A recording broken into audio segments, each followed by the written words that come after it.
Anyway, so for anyone just tuning in, you miss a lot of fucking dope bits. Because like I thought SoFa was recording his end of things, but he wasn't.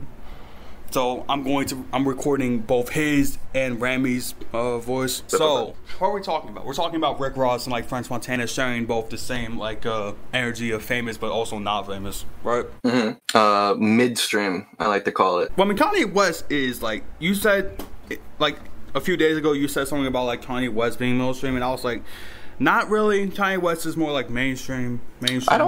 I don't think I said Kanye West was middle stream. I think I said JPEG Mafia was middle stream. Oh yeah, I think I misheard you. But yeah, JPEG is kind of like middle stream, yeah. More leaning to like underground. Yeah, mainstream only in the fact that like people know him a bit now.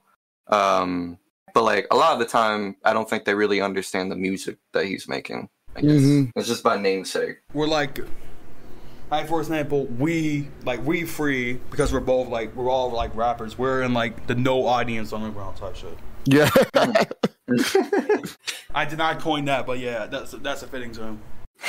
The holeless stream. The one listener wonders. What kind of music y'all been listening to? I've been listening to a lot of like noise and the SoundCloud type shit. IDM, Fat Able, for example, and the Haters and Big State Orchestra. I've been listening to the new Yeet a bunch. Oh yeah, I listen to that too. Yeah, what? It's actually, yeah. Honestly, I think Yeet will have like Yeet is like imparting on people like this weird "Let's Start Here" effect.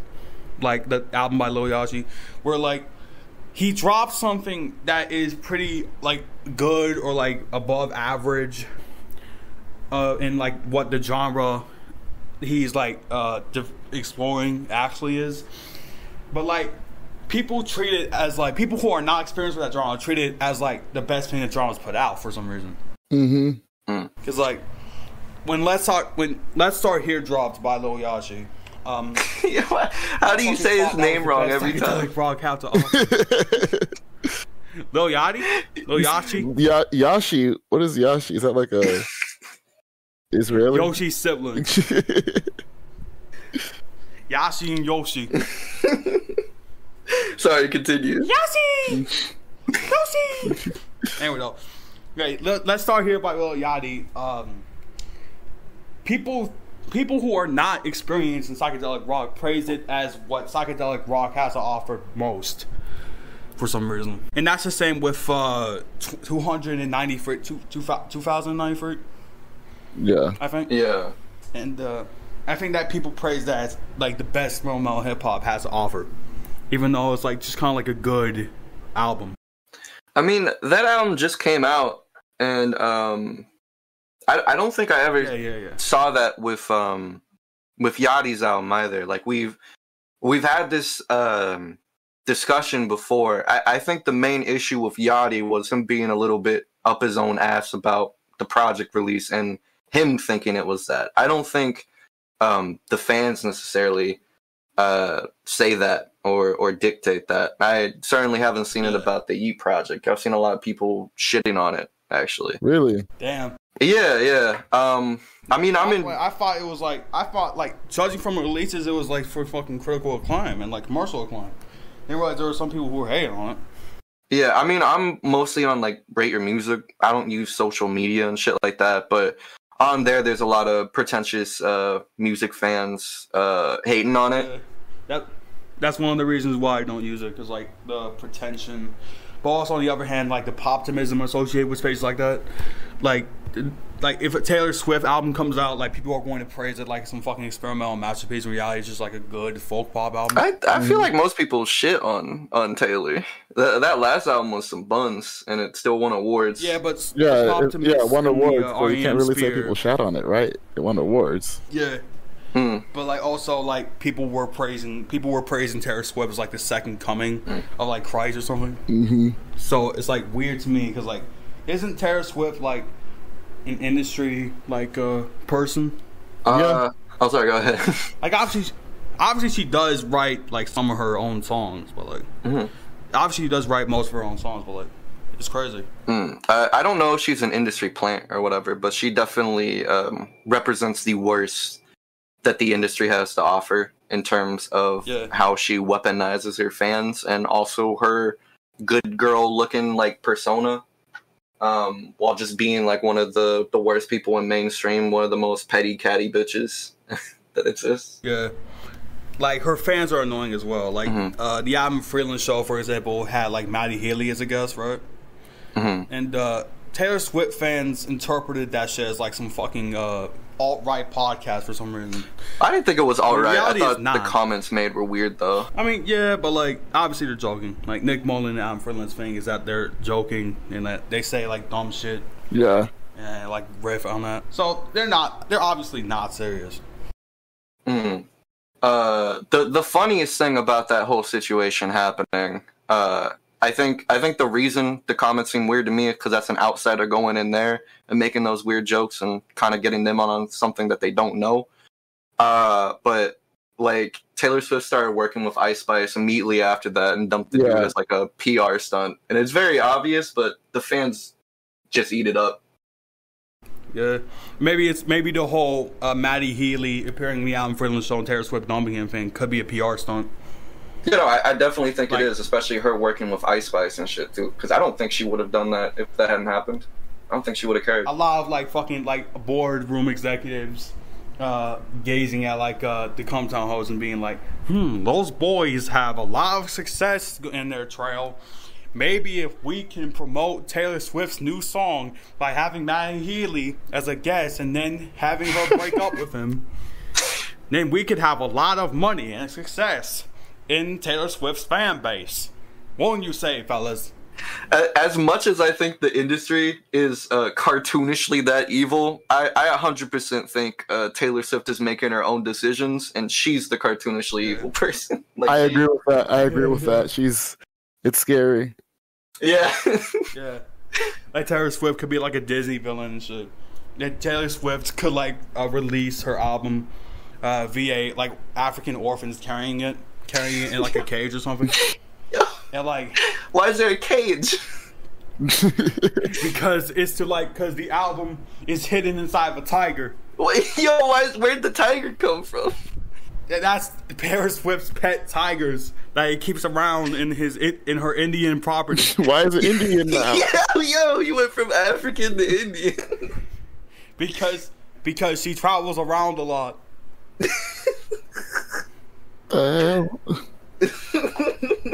It's a crazy situation, I know. Taylor Swift is crazy. But yeah, once you're finished like disemboweling the tiger and getting like the CD, it's actually a pretty good listen. That would be a good listen if I had to fucking kill a tiger to listen to an album. That's probably how that original Earl Sweatshirt Alchemist shit is like hidden in. It's no longer in YouTube. It's just in the body of a fucking tiger. Now that was released as Forge Wire. Yes and no. From what I've heard in the interviews, apparently there was a completely separate album that was released on YouTube. This is a different one. Oh. Yeah, I don't know if they could just be lying, but apparently there's another one. Like, it's still out there. Earl Sweatshirt, Tyler the Creator rubbed off on Earl Sweatshirt because Tyler the Creator lies about him in like interviews and shit. Really? He's like a goofster. He used to be, but No, back in like 2009. Yeah. That was back in the day. See, I guess that rubbed off on Earl. Yeah, that's when they were hanging out a bunch. Lorder Squad, that was a fun time. Yeah. I wasn't there, but I was in the aftermath of that. It was glorious. That's crazy to think about, because I remember being in like school and shit and showing people the Tyler Creator shit and being like a fucking outcast. Nobody wanted to fucking listen to that. And I found one OF fan and I weirded them the fuck out. And I was like, do you listen to the music? My bitch suck dick. My sheet suck dick. Yeah. The shit was so lit. Yeah. Wait. What's y'all's opinions on Cherry Bomb? Y'all fuck with that or no? Yeah, Cherry Bomb was an okay It's one of my favorite Tyler albums. It is my favorite Tyler album. I love that shit. It gets better every time I listen to it. Yeah. My favorite Tyler album would be a tie between the Odd Future Tape Volume 1, Bastard, and like Igor somewhat. Yeah, Igor is my favorite, but next is probably Cherry Bomb. I don't know. I love old Tyler. I don't know why, because like the lo-fi production aesthetics and like really edgelordish but charming like vocal stylings and shit is fucking cool. Yeah, it's punk. Like it's just hard. It's just like oh, excuse me. It's just like, 17, 16-year-olds like getting together and being like, let's make some music on our shitty fucking equipment. Yeah. It's really dope. Like people, like a bunch of young like black dudes that's like reclaiming white edgelord shit. Yeah, it's fucking dope to me. And now they're all being really successful. Like that one guy's on the who was it on the Bear? Who's the Bear? Yeah, it's one of the Odd Future guys in it. I'm trying to remember who. Because I don't watch the Bear. Oh, okay, that's a show. I was like, what the fuck? I haven't watched the Bear. That's tight regardless.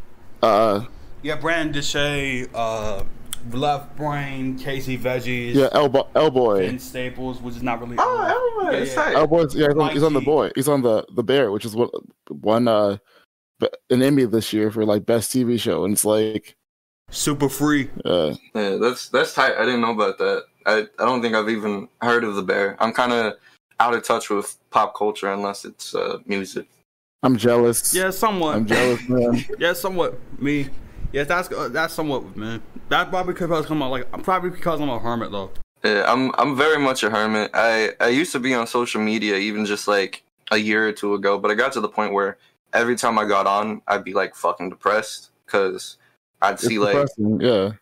It's just like I like being in touch with like the news and shit, but when it's like every day, just like you see that shit, it just gets to you, and then you see like these dumbass takes, and you're like, how are you people real? Mm-hmm. Yeah. Like, how are you, like, it's basically just like a whole of Twitter is just like AI bots at this point. Yeah, it's crazy. Of like weird alt-right Nazi, closeted Nazis or whatever, and like just like stan kids and like fandom kids in general. Isn't it literally like mostly AI bots? I think I heard something about that. Like a majority of the users now are just like AI bots. Yeah, that was the whole like when Elon took over, he was like, "We need to crack on the AI bots," and then he just made it worse. So, that's so fucking funny. Yeah, but yeah, a lot of Nazis on there are closeted. Like there was this account called the Hellenist, and he like tweets a lot of gay shit, but he's not. He claims that he's not gay, that he hates gay people, or whatever. But yeah, I mean that's not surprising. Motherfuckers be hiding their power level constantly. For lack of a better term, like you just gotta pay attention to the dog whistles. I bet you a majority of the people on Twitter that like have a like substantial following are a Roman statue profile picture. Yeah, like I'm a real thinker. No, you're a Nazi. Mm-hmm. No, yeah, and you're also gay, and you participate in like secret orgies in like some random dude's like basement. Yeah, Bohemian Grove shit.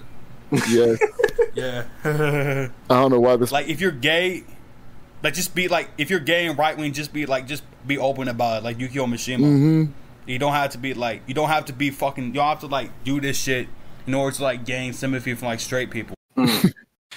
I think also. Being gay, like outwardly in the like conservative like Nazi space, though, is inherently a detriment to a lot of people. Like you look at Dave Rubin having that dumbass talk with Ben Shapiro. Like, would you show up to my wedding? He's like, no, you're gay. No. You just have to take that. That's probably because Ben Shapiro's gay himself. Like, he's secretly harboring a lot of gay feelings towards a lot of the people he works with, especially on the Daily Wire.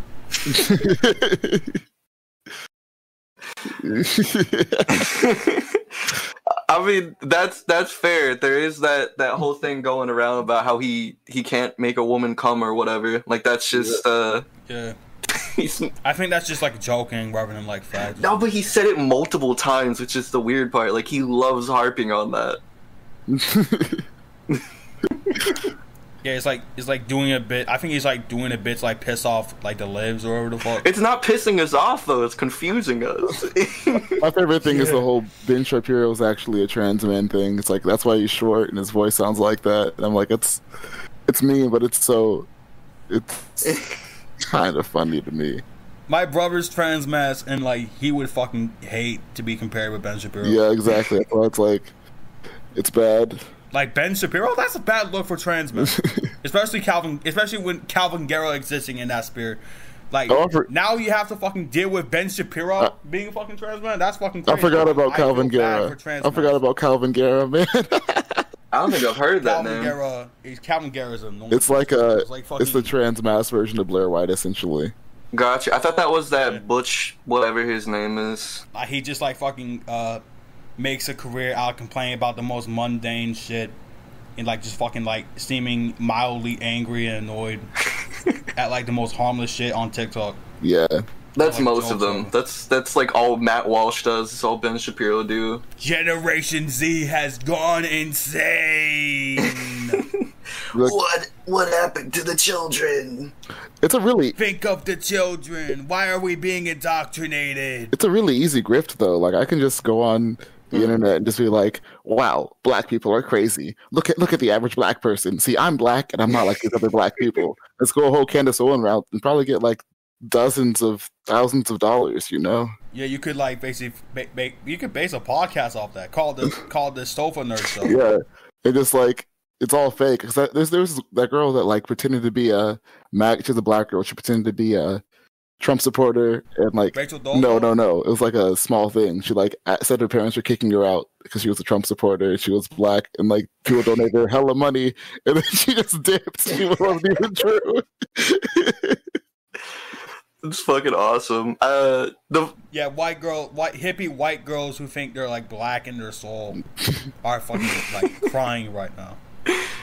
The funniest part, because you brought Candace Owens up. The funniest part about Candace Owens is her whole grift started off of like the back of like actual discrimination that she was facing. Mm-hmm. And yeah, and then she just took that and was like, okay, now I'm right wing. What's up? Yeah, it's just like, well, I was actually discriminated at some point. Now I'm going to pretend to be discriminated because those two are the same thing. Well, I don't think she doesn't face discrimination still. I think she just ignores it because she's making big bucks. Yeah, like it just pays to be racist.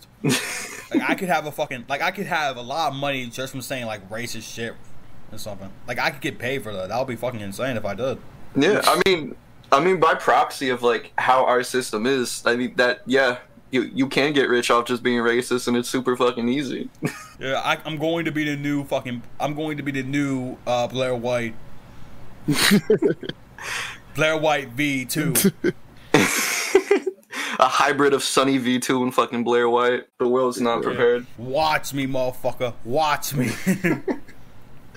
I'm making the alt account right now. But yeah, have you ever watched this YouTube channel? Have y'all ever watched a YouTube channel called like Books by Amazing Kids or whatever? Amazing Books by Amazing Kids or whatever the fuck this is called? No, I've not heard of that. I've never heard of it.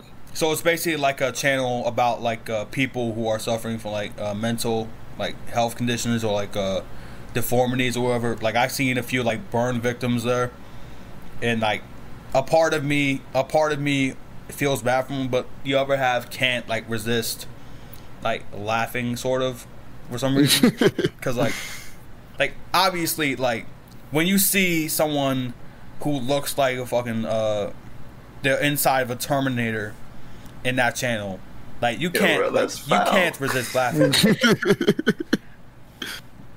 Like you can't resist laughing, can you? I don't know. I think maybe I can. I don't know. I would. I feel awkward whenever I interact with people like that. I used to have a neighbor who was like a war vet and their nose is missing, and usually I stare at people's noses because I'm really bad at eye contact, and I felt so awkward doing it to this dude because he probably thought I was just staring at his disability. Yeah, like you should have asked him how he smells and shit. You should have asked him how his smell senses are doing. I don't know. You said disability, but missing a nose is kind of like the opposite of a disability, man. Like It's like it's kind of, the nose kind of protrudes out from your face. If you're missing that, it's kind of a plus, you know. That's just me.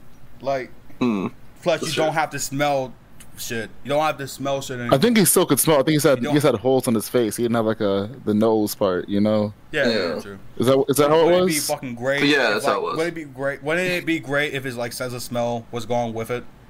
that would be goated. I mean, you could just like, I don't know, put like little Q-tips up there, and then you wouldn't need the smell no more. Yeah. When you like, you could like fucking like you could like drive through a lot of fucking smelly environments. You wouldn't even be affected by it. It's like in a Lego Batman game where you put on the radioactive suit. You don't even need the suit. You can just walk through gas and you're good. That was a throwback, man. Yeah, I fucking love the Lego games. That was my introduction to Star Wars. Actually, was the Lego Star Wars games as a kid. I didn't like care for Star Wars, and I played those. I'm like, okay, I think I want to know more about the story now because I didn't understand it before. Oh, that's and now you are like George Lucas. George Lucas is the first outsider artist, honestly. Like, cause like his ambitions were really insane and like kind of like weird, but Star Wars remains one of the most profitable franchises in America and the world in general. So maybe outsider artists can be successful. Yeah, I keep trying to watch those Disney Plus shows. I get like 3 episodes in, and I'm like, I can't do it. Disney Plus shows can drain your energy from how whack they are. Same with the shit Tubi's putting out. Yeah, for sure. What is Tubi putting out? Are they like the Star Trek network, or what are they doing? Nah, they're like putting out like really like whack shows and shit. Oh, I mean that's most of them. Like Hulu, when they started doing that, was putting out some whack shit too. I remember watching the Grim Cuddy. That was poop. Yeah, a lot of shows, for example, on Netflix, for example, are whack. Like, I thank God I don't have a Netflix subscription anymore, because like I had to like suffer through like fucking weird 1-minute horror short stories and shit. And there was one about this like gay dude like turning. They're censoring the truth, yo. Yeah. Gay men are turning into plants simply because they are bowing down to the straight agenda. It's like conservative Black Mirror. What the fuck? But yeah, first like his partner like gets upset with him because he doesn't really spend time outside and shit. He's connected to work and stuff. So instead of like having his like house burned down or whatever the fuck, and like him getting like almost murdered, he turns to a plant. He straight up turns to a fucking plant for some reason. Is this on Tubi? No, it's on Netflix. It's like 1-minute horror stories. Oh, I remember that. I remember those. Yeah, because it's like one bar. It's like 5 word stories that turn into a whole 1-minute shorts. Yeah.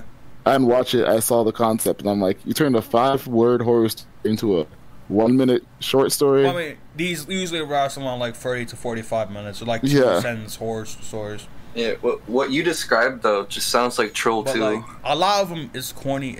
A lot of it is corny as fuck though. Like one instance, there was like these 2 elderly ladies, right? And like they had like a person that's like secretly scamming them behind their back and pretending to be like a caring person, right? Mm-hmm. And like there was like a fucking, and like they were misled into thinking that her son, one of the person's sons is like fucking not responding, not calling them. Like they're not aware that like he's been dead for like a few years now. So it's like fucking, it's like, what the fuck? What kind of fucking twist is that? Like, it could be interesting if it was made by like an independent company or whatever, but like Netflix usually makes shit corny. Yeah, that sounded like it sucked. I was waiting for it to continue. What makes it worse is that like one of the elders has like a fucking background in like dance or like show business or some shit. Mm-hmm. So it's like, why does she have a background in show business? What the fuck is going on there? Is this one of the people scamming the grandma? No, it's one person scamming the grandma. No, one of the elders has a background in show business. The elder being scammed. Or I think it should have been like a split type thing where it's like 500 people in this one person, but they're scamming the grandma. The grandma has to figure out. Yeah, that could be a game show, like 500 people scamming people. One person is scamming the grandma, and the grandma has to figure out who's scamming her. Have y'all ever been on like Snapchat and it has like those like Scam. It has like those like Snapchat stories that are like TV shows and stuff, like Jubilee, the like odd one out type stuff. I hate that. Good, you shouldn't be, because you're not on social media. You shouldn't be on it. It's bad, man. Because it's like they have like 8 people in a room. It's like one of them is gay and one of them it's not. All the rest of them are not. Can they find out the mole who's the actual gay person? And it's like it's like, the worst. But it's like, I always click on it and watch it. It's like social justice repackaged. It's like a yes. game show. Yeah, I've seen some of the Jubilee things like that, and it's really really funny. Yeah, I've seen that shit as well. I've also seen like the people explaining what their first like anything is. You know, anything what is it? Like anything, like their first kiss, their first like fucking love, their first like job, their first whatever. And it's like the responses there are really insane. Like it's like, well, my first love was a pigeon that flew on my house the other day because I never felt love for my entire life, but that pigeon looks so attractive and looks so interesting, and I wanted to get to know it more, but then it flew away. And then my brother grabbed my father's rifle and shot it, and I picked up its corpse and I started kissing it, and I said, "I love you, birdie." But then it got revived and turned into a human by the power of true love. Yo, like that's actually just a Supergirl story that happened in like the 70s. She fell in love with a horse and kissed it, and it became a man, and then it was like a really weird relationship. Yeah. Like zoophilia has become accepted in our fucking modern society. I feel like if like a horse just turns into a human, there's a moral conundrum there. Like, is that okay? Like, if it physically transforms into a human, like, what if you just see a bird flying and it falls from the sky and it becomes a crippled man because it fell and transformed midair? Yeah. Oh shit. SoFa. Yeah. Do you know that? I'm sure they do. I think like SoFa is like doing something. Like they're yeah, for a second. Anyway, the point is though, yeah, zoophilia. I don't know why people are just fine with zoophilia and like as long as it's like packaging like reality show. It's crazy. Are people cool with zoophilia? I don't think I've ever. So I stepped away. As long as it's in 2 like seconds because I had some soup that I was burning or some stock I was burning. I get back on. I hear, are people okay with zoophilia? What I just miss? You have just missed like a fucking. We were talking about like those Jubilee videos where it was like people explaining. And then they started talking about a bird. I said it was shot down, but this person was brothers with the father's rifle. And then they picked it up and started kissing it. And it was a love affair. It's a love affair with a bird. Roxy said it transformed into a human. And then I said like it's kind of a moral conundrum if an animal just turns into like a human. Like what do you do? Is it okay? And then Roxy was talking about like how I guess zoophilia is accepted as long as it's on a reality TV show. I said what's up with that? I've never seen that. Yeah, because like. Yeah, that's bizarre. I don't know what to say. Yeah, because like reality shows do some like crazy ass shit. Like My 600-Pound Life is the obvious one, where they just like kind of like demonize fat people into like losing weight. Well, what are you talking about with the reality show and zoophilia being okay though? Because I have not seen that. I'm really curious what you mean. Nah, I think like maybe it's like. I think I'm just like bullshitting, but I think I've like seen like a reality show where like about dude who fucking whatever the fuck. How many seasons is it? I don't know. I don't remember. I could be just like a news story or whatever the fuck. I don't know. I'm probably bullshitting, but the point is, My 600-Pound Life, fucking really weird. It's baffling show. Exploitative. That show is. Yeah. TLC exploitative in general. Yeah, all of those shows to an extent are. I saw one of them. I mean, they're like interesting. To be fair, I saw this one that was like a girl who was addicted to eating her mattress. But it's like I feel like covering these people. Yo, did you just take a bite like Scooby Doo? I took a bite out of my own fucking mattress because like that's actually insane. I'm going to become the mattress motherfucker. It sounds straight up like it was from Scooby Doo. But yeah, like covering any of that, I feel like it's just like really exploitative in the way that they do it. Like this person wants to fuck a roller coaster. They obviously have a mental illness, but we're gonna film it for like 30 minutes. Like, what's up with that? Yeah, like it would be fine if it was like a short documentary, like 10 minutes, and it wasn't like exploitative. But like an hour of some following some fucking random objectum person about like there's obviously a community of people on Tumblr that are objectum. Yeah, I mean, you got to think also about the fact that like they're getting this footage, and we're only getting like 30 minutes, but they probably have like 7 hours of footage and shit of this person just like being really invasive with them and like marketing the fact that they have this thing that is probably unhealthy for them. SoFa's getting some. SoFa really loves the soup. Yeah, sorry. You're good. SoFa is a soup lord. So what I do every Sunday now is I get a chicken from Costco. They got the rotisserie chickens at Costco. I buy it, I cut it up, make chicken salad out of it, and I use the bones to make stock. And I threw the stock on the stove, and I went over to start recording, and then it started burning. My roommate's in the living room, right next to the kitchen, and didn't say shit that the. That sounds smelled like straight fire. That sounds weird. Burning my roommates up with chicken soup from the soul type shit. Yeah. Like you could like take some chicken soup and breathe it down straight to their soul, and turn them into chicken soup. Huh? That's like take. You have to maybe his roommates are turning into chicken soup or something. They're trying to put out the fire. It manifested because SoFa said it smelled like there was straight up a fire. So now it's there. It's just burning. Yeah. I don't know. Maybe it's like a chicken soup fire, but which turns the house into fucking chicken soup. I go to a chicken soup like universe. Would you like if there was like just a portal you could enter and the entire world was chicken soup? Would you go? Nah. Why? Because I don't want to be flooded in chicken soup in like the fucking swimming pools. That's a lifetime supply of chicken soup though. Like you're good forever. Like are the people made of chicken soup? No, there's no people. It's just a chicken soup universe. So how the fuck does society survive? There's no society. It's just a pool and you eat from it while you're like swimming.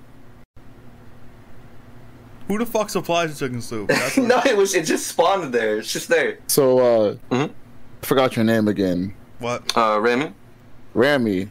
Like Rami Malek. Yeah. Ramon. Are you Egyptian as well? Am I a magician? Egyptian. You know, like Rami Malek. No. Nah. Rami is what? Yeah, it's short for Ramona, but I assume it's spelled the same way. It sounds the same way. So I don't know who that is, but no, I'm not Egyptian. I am straight Caucasoid. Caucasoid. We're both Caucasoid. Wait, does that even mean white Caucasoid? Or is that something else? That's white enough. I think that could be white. Like I have Irish and Scottish ancestry, so I guess I'm a marginalized person. But like, yeah, I'm very white, despite my Irish, Scottish marginalized ancestry. Well, I'm pan, asexual, and trans. So that's like 3 things. I don't. Yeah. I mean, like, I don't know. I wouldn't call myself a marginalized person. I know trans people are, but I don't think I'm in a bad places as much as a lot of them are. Yeah. Like, I live in Section 8 housing and shit, so, like, I guess I'm marginalized in that way. But, like, I'm also, like, trans femme, autistic, and, like, polyam and stuff, so, like, I guess that also, like, puts me in, like, a shit spot and, like, I wouldn't say that polyam is marginalized, though. It's just it's like the opposite of marginalized. You know, when you think about it, wouldn't being like monogamous being more marginalized because you're more limited in your options. You know. Yeah. It's like nobody's gonna discriminate you for being poly. You know, like they'll discriminate you for being gay or trans, but being poly, it's like I'm kind of jealous you can do that. It'll be the general consensus. I don't know.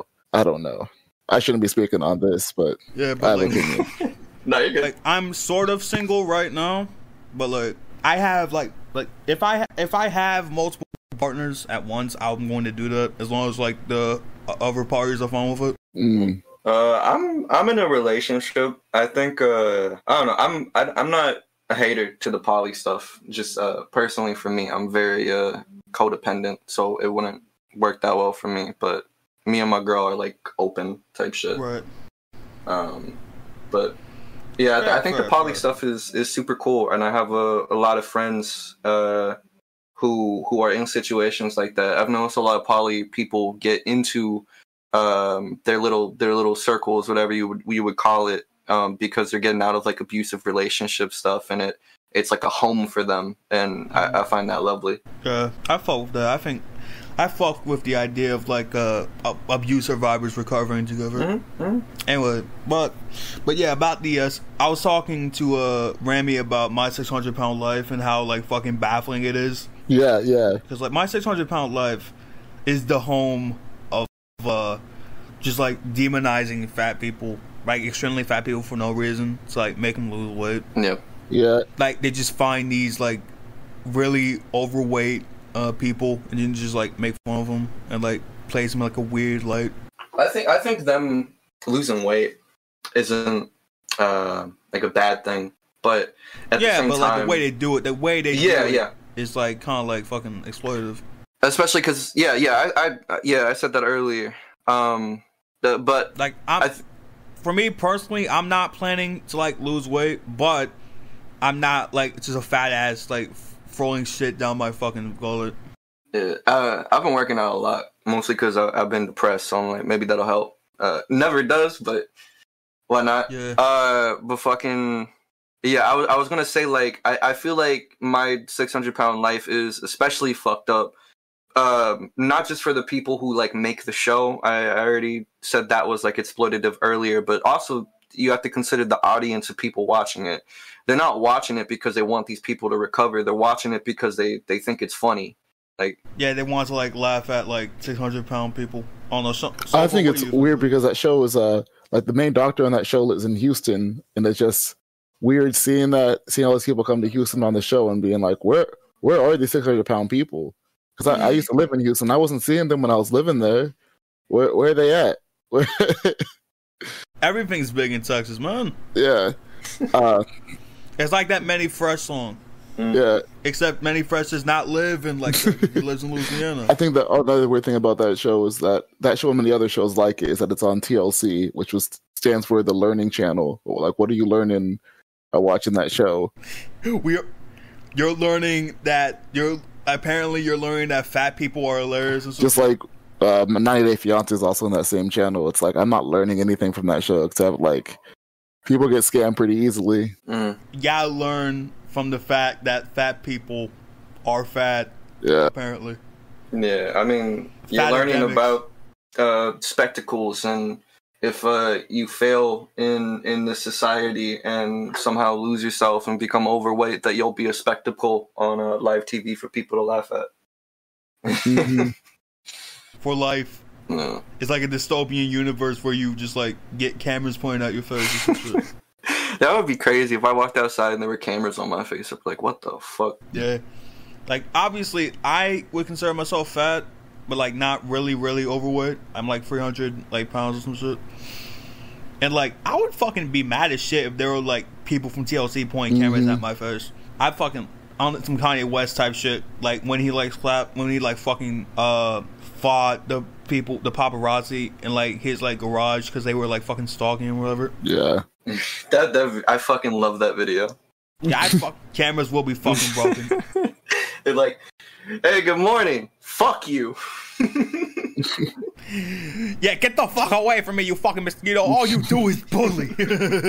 Should I go to open mic tonight, y'all? Yeah, if you want, shit. That's the mindset I need. I'll bring my 404 and play some beats. The mind.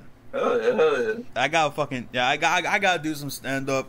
Like I want to do stand up, but I need to get rid of my fucking slight stutter a little bit. It's kind of fucking up my delivery.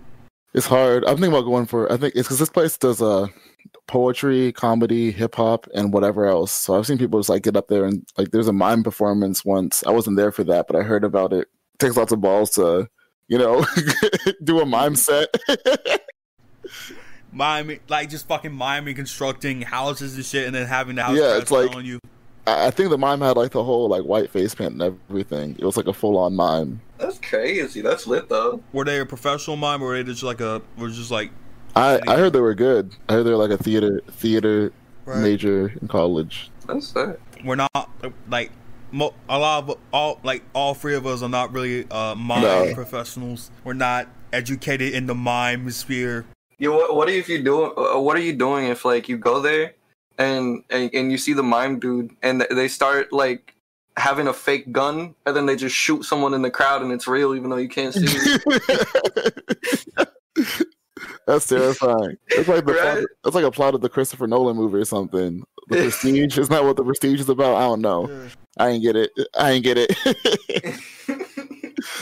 I mean, goddamn, you could start a shooting with that mime get up. Like, just have like a fake gun that's actually real, and just like shoot random people in the crowd. That's just like you hack a show. Like what do you do? I'm pretty sure that's what Travis Scott did at the Astro World. Other people died at that show, man. Like crushing crowds and shit. Yeah. And somehow he's still successful. I mean, that's not surprising to me at all. Yeah. Your Rox, can I play one of your beats tonight? Travis Scott. Do you have permission to play one of your beats at open mic? Yeah. Oh yeah, sure, yeah. Obviously, yeah. I think I'm gonna do that. And where are you going? What beats are you going? What beat are you going to play? I don't know. What's your some of your new stuff probably? Yeah, probably some of my new beat types. Obviously, I'm proud of my recent beat type, which is The Doctors Pronounce You Normal, because like the Wolf is one of the funniest people of all time. Mm-hmm. The Wolf is basically just like tired, like he's like influenced by Tired Creator, but he's not like a copy. He also has like a mix of other things going on. He's really obsessed with like the 2000s, especially like Pharrell Williams and stuff. And then he has his like weird short sketch videos. Or just like him doing like edgelord shit, but it's also like funny. What's your newest beat tape? The Doctors Pronounce You Normal? Yeah, Pluxomatica Volume 31. Yeah. Mm-hmm. Who are we talking about on that? Who was on that? Dr. Uno? Wolf. Oh yeah. You know the Wolf. Oh. Yeah, they did the intro. And I think Newdist talked about it. Newdist talked to him. I think. Just in passing in the group chat. I haven't had like a full on discussion with them. Mm-hmm. Yeah, my brief interactions with them have been dope. Same with everybody in Crunch Time. Crunch Time is basically a place of haven. It's basically a place of relaxation, but also work. But like I would say that all the people there are my friends, including you. Including you, Newdist. You're one of my best friends. Yeah. But yeah, I say Crunch Time is gonna do fucking well. If we don't get robbed by the mafia or whatever the fuck, if we don't end up going bankrupt, then we're gonna fucking do well in life. Yeah, I mean, I'm supporting y'all 100%, but I'm a very private person, so I'm gonna just keep releasing my music and whatever way I want. Yeah, like the independent woman, not the Destiny's Child song. That's a good one though. I fuck with Destiny's Child. I fought with like the whole motif that it had in like the intro, like question. Mm-hmm. Like I fought with that. That's good. That's a good sample too. It's like throwing that on tracks. Question. yeah, I'm gonna put that on every fucking beat I make. It's like question at the intro. It's like the fucking Key and Peele thing where he's pronouncing the names wrong, but you just like throw that on everything. Aaron.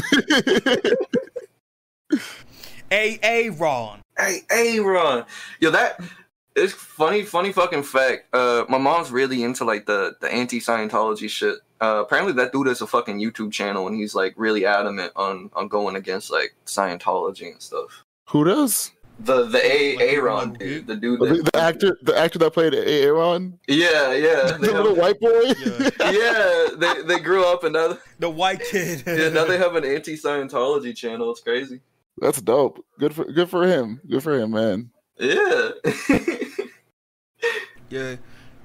Like I'm a 5%, and like I think that the 5% movement and like Scientology has only the fact that our beliefs and their beliefs are both crazy as shit, but like with none of the like actually harmful shit though. I mean, like the main difference is because like if you want to pull that card, then like probably most religion can fall under that, or like most belief systems, which you know it's edgy to do, so don't do it. But I mean, like I'd say like the main thing separating the 5%ers in Scientology is you're not doing like mob hits on people. Nah. Yeah. I think I'm gonna make a beat in like 30 minutes after this and just like play it on my 404 and play it at tonight, just to maybe freestyle over it, or maybe just write a song over it, just perform it, because I'm in the mood. I feel like yeah, you could def record it. It's a good idea. Yeah, like post. You should try flipping that the Destiny's Child song. Yeah, question. Yeah. Make a rap about my day job. People always asking me questions. all the ladies popping dollars. Y'all ever use a SP404 before? Nah, I have a machine, but I haven't really taught myself how to use it yet. I wanted a machine so bad. That was like the machine's like $900. My girlfriend gave it to me. I think it's an older version though, so I don't know if it was that much when they got it. Wait, let me see what it is. Which is this? It's just a Machine Micro. I don't know how much that costs. Wait, the Micro was cheaper. I remember that. Yeah. I still need to teach myself how to use it. Honestly, I haven't used like an SP404 and like an MPC in my life, because like I'm used to like working solely on a laptop and shit, because like that's more convenient.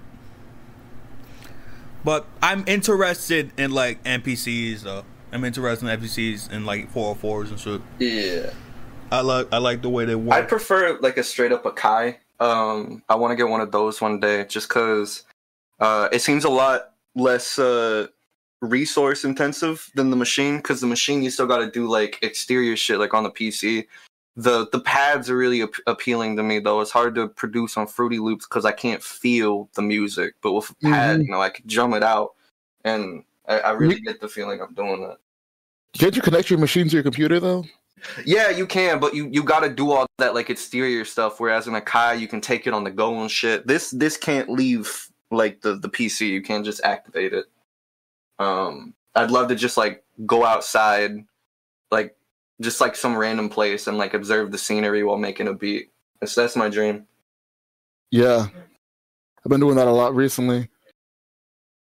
There's an app called Koala Sampler. It costs money, but I got it. It's like it's like a 404 on your phone, but you just record the samples live. Yeah, I follow that. Speaking of sampling though, like I really do not like TrackLib, because like it's making like crate digging like lazier and stuff, like more like fucking fed, like spoon fed. Like the beauty of crate digging is that you have to like dig into some pretty fucking shit territory just to find some gems in there. Like you have to act like a fucking miner, like you have to act like a fucking miner dad who's like finding their kid in a fucking rubble and shit. Like TrackLib removes that, so it's not really that fun anymore. And then like you have they're all cleared, and that kind of removes the point of like just dropping shit on like DatPiff or Mixtape Gorilla, Mixtape Monkey. It just like it's not. And also like the danger of it, because like I don't clear samples. I usually don't clear samples because like I don't really have the money for that. It's like if I fucking sample something and someone like takes me on to court for it, I'm just gonna not do shit because I don't have the money to fight them. Yeah, I think we have to call this call quit soon, so I can start making that beat, because I don't have anything new to show at the open mic. I might just show off one of Roxy's beats and be like, "Yo, it's my homeboy's beats." DUCHAMP. Yeah, you should. If you end up doing that, you should freestyle and send like a clip. Yeah. Dope. Yeah. If you fucking end up doing that, you should record it and stuff for our iCouple purposes. Yeah. Yeah, I'll do that. What's your favorite beat off the new tape? What do you think is the best for like a? It's pretty normie crowd. Not gonna. Okay, so. Okay, so, what is something the normies? What is something that normies? Mm-hmm. Like, what is something the normies? I think genre unto themselves is a good one. Yeah, definitely like the second. The what? Why is you? Definitely, maybe the second there. Help! No! Yes! Help! It's too late to get the name though.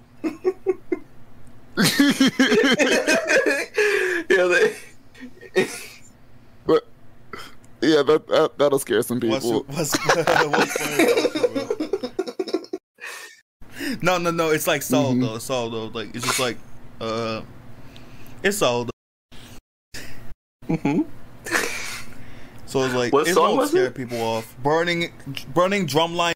Yeah, you could just link it. Da. I think genre unto themselves is the most normie friendly freestylable off the current tape. Yeah, but also like it's definitely like a little bit of a fraud to me because like I was creatively burnt out a little bit. But yeah, definitely use Burning Drumline. Definitely use genre unto themselves. I feel like Burning Drumline will scare some people. No, it won't. Like if you hear it, like the help, no, yes, it's kind of like solo and shit. And I was trying to be like Knife Wonder, except my own style. Like how if I was Knife Wonder or some shit. I think it's good though. I like the whole tape. Yeah, nice one. I think I might just do a genre onto themselves and like freak it on the 404, do some effects on it and shit. You only have 3 minutes. And that track is 3 minutes. Okay. Well, that's it. Yeah. But anyway though, so like that beat tape was originally going to be like a long ass fucking beat tape, consisting of like 40 to 50 tracks, like Dean Blunt's Hackney Commercial Waste, or like a third side of tape by Little Ugly Man. But like I decided to like just do that as his own thing, and not as like a Pluxomatica beat tape. I was going to name it Tennessee Commercial Waste as well. Speaking of Tennessee, if you live in Tennessee, you ever been out to Soul Folks yet, or is that too far? No, Nashville. That's too far. That's from Nashville. I haven't been to Soul Folks yet. Also, I'm an introvert. That's true. But yeah, I want to go there someday. Yeah, I went to the beat showcase last year. I'm gonna go back again this year. So what is Soul Folk like? What is Soul Folks like? Like, it was just like a record store, or just like a venue? Yeah, it's a record store, but there's also like a stage in the back. It's like attached to a card store too. You play cards at all? Nah, not really. Oh, okay, gotcha. I'm not a card fan either. I just stick to the fighting games. Gotcha. Yeah. I don't know why, but Persona has a weird people. Like, Persona fans are like the most fandom kid people possible, which is I was not expecting that. No, yeah, but you're talking about Shin Megami Tensei Persona? Huh? Talking about Shin Megami Tensei Persona? They Persona as in like Persona 5. Yeah. It's part of a series called Shin Megami Tensei. Yeah. But yeah, I played. It's like the same audience as Genshin Impact, just like fandom kids, like obsessing over the characters and shit. That's like 14-year-old. That's a new Persona since Persona 5 kind of. I don't know what happened with that game. How it's brought in 14-year-old kids with like weird pronouns, just like obsessing over like what the fuck is a character? What the fuck are some characters in Genshin Impact? I haven't played it. I don't know too much. I only know the Oomphy means. Sorry. Like Vio, whatever the fuck his name is. I don't know. Venti. People obsessing over him, fucking killing him, or whatever the fuck. Venti, yeah. I played that game for a while, but it is not worth 100 gigabytes. No, not at all. Like, I think only fandom kids or going to be a fucking interesting in that shit, bro. It's pretty good, but they just haven't done shit with it really. They haven't updated it that much. Yeah. They still no like PvP. That game's kind of talking about Genshin. Yeah, there's no PvP. Nah, it's like how? What are people playing it for? The gacha elements, I guess. Pulling shit. That's just gambling. Literally, yeah. That's stuck for law. That's haram as hell. It's like, honestly, the audience for Genshin Impact is kind of like PetScop. You say fandom kitty. Kind of like PetSpot. Like, I don't know what that is. I don't know what PetScop is. PetScop. Oh, like, okay. A PetScop is like an ARG. I'm sure mine. PetScop is like, I think PETSCOP. Yeah, it's like it's supposed to be like a lost, like, I think like PlayStation 1 game, and but it's modern and it's supposed to be like, oh, creepy. Yeah. Yeah, I don't see the potential. I don't see like anything worthwhile in it. I think it's cool. Like fandom kid shit. But it's interesting though. I like the concept. I like the art style. But like, I think Rapid Eyes did it better in my opinion, because like of the more like Let's Player aspects to it. But it got kind of like corny in the in the ending of like the previous episode, like where it's just like the player character calling the grandma and shit. And the grandma is about to like fucking die or whatever the fuck, and like the player and like the last player is like, I just want to be left alone, man. I just want to be left alone. Like, what the fuck? What kind of fucking creepypasta ass shit is this? I saw Donkey Kong and he came out the screen and his eyes were bleeding. Yeah. And Martin Luther King came up and started being his Mormon self and started fucking talking about the greatness of you know what's wild? There's a Martin Luther King and a Martin Luther King Jr. and they're just not related. Wait, really? Like the Martin Luther. Yeah. But in the PODAGON universe, Martin Luther King is a Mormon. I forgot how we even came up with that bit. What the heck? I just put my 404 SD card into my computer, and there's a whole folder called "On the Track," and I don't know what this is. Oh, my friend made it's like an AI voicing. My friend made. Never mind. On the track. You gotta be on the track with AI. Yeah. You gotta be on the track. So you ever heard about Aggro Drift, the new Harmony Korine movie? I don't know what any of those words is. Yeah. Aggro Drift, the new Harmony Korine movie. Like, Harmony Korine's latest director. He made Gummo and oh, I know Gummo. Trash Humpers and like Beach Bum. Yeah. I know Beach Bum. And like he made this movie called like Aggro Drift, which is like kind of like Cruelty Squad in movie form. A lot of people walked out for some reason. Like, it made a lot of people walk out, and like motherfuckers were calling it fucking like unwatchable or the fuck. But a lot of people like it though, so it's not like universally hated. I would not have any reference.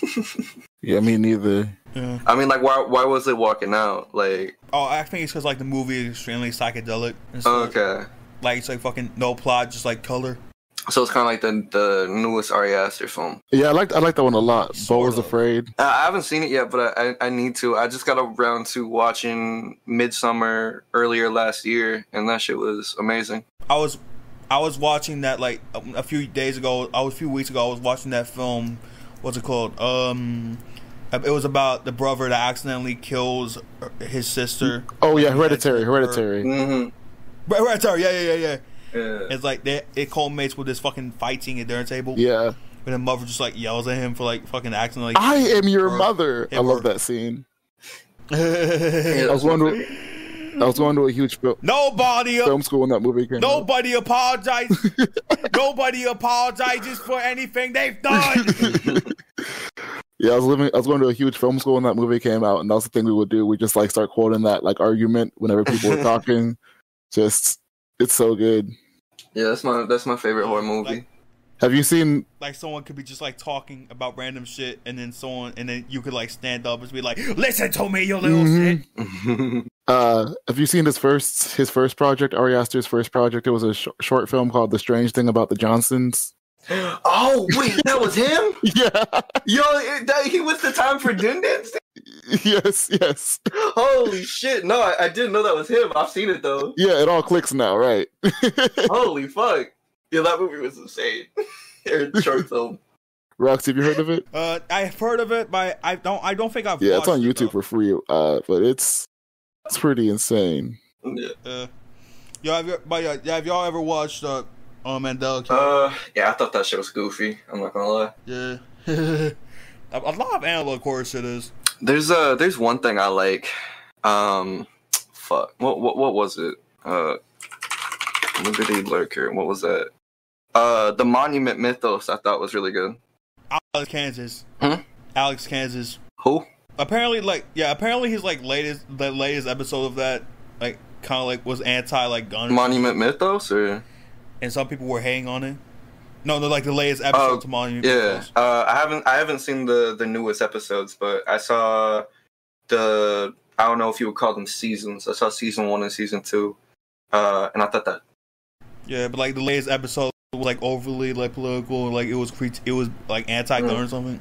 I got where they were coming from, but like personally, as someone who's like pro gun rights and who's also a leftist, I think just like paints all like pro gun people as like fucking lame right wingers and shit. But that's not really the case. Yeah, with guns for me, I feel like, I mean, like a certain people need it. The people that usually try to be activists for it per se are usually those weird right wing gun nuts. But marginalized people specifically, I feel like need it. But I'm anti-gun in the sense where if that shit never existed, we'd probably be better off.